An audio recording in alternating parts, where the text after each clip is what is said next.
friends. I love her so much. She's kind, fun, caring, encouraging, honest, sharing, inclusive, thoughtful, loyal, just, an overall good friend.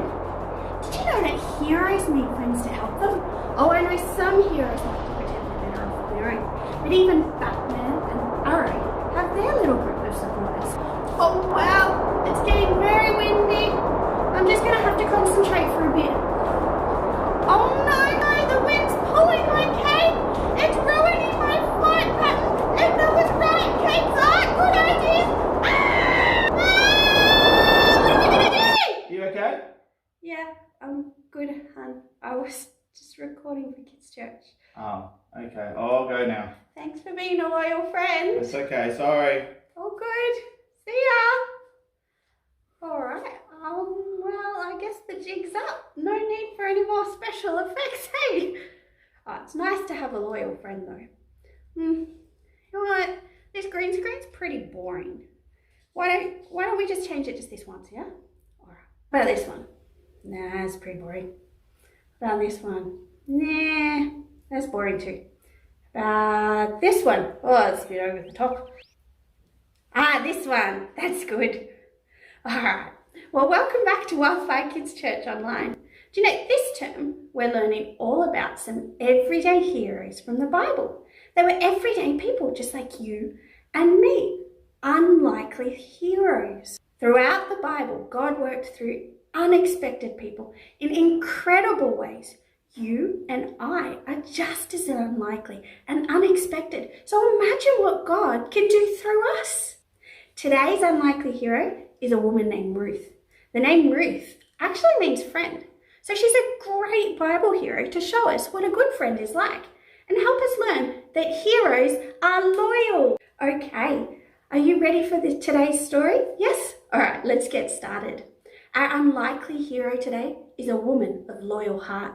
And just like all our heroes, she had a pretty normal start.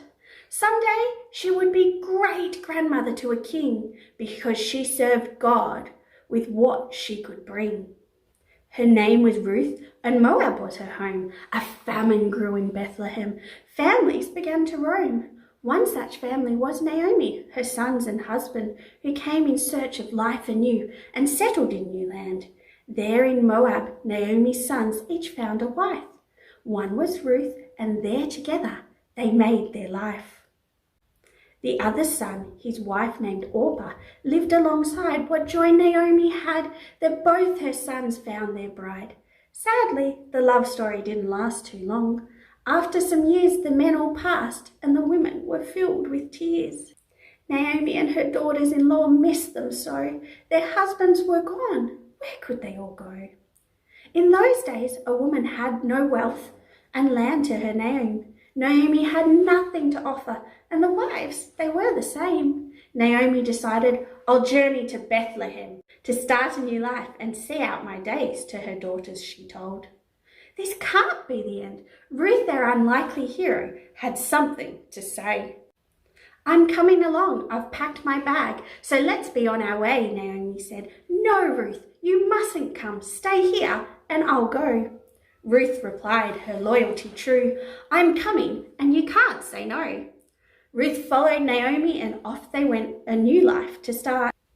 No matter what, together they'd be from Ruth's loyal heart. As Naomi aged, Ruth took care of her mother-in-law. Meanwhile, an amazing plan for Ruth God had in store. There in Bethlehem was a wealthy man who ran a farm, and there Ruth worked and was soon swept up by his charm. Boaz would marry dear Ruth. He saw her loyalty true, and together they lived as happy as their family grew.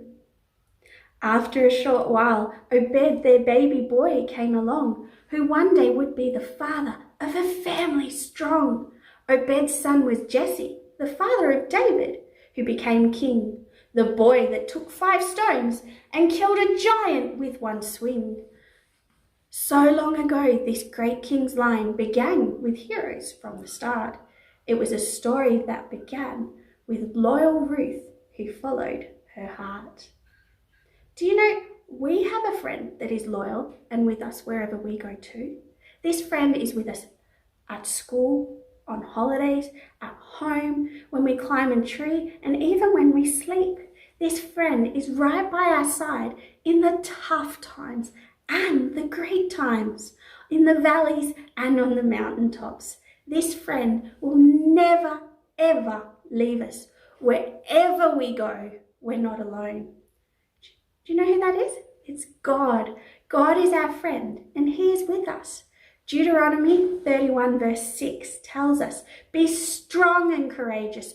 Do not be afraid or terrified because of them, for the Lord your God goes with you. He will never leave you nor forsake you." Our God doesn't give up on us when times get tough. He is right here with us, no matter what. After Jesus had died and risen again, right before He ascended to heaven, He spoke to His disciples. Jesus gave them an important job to do and a promise they would never forget.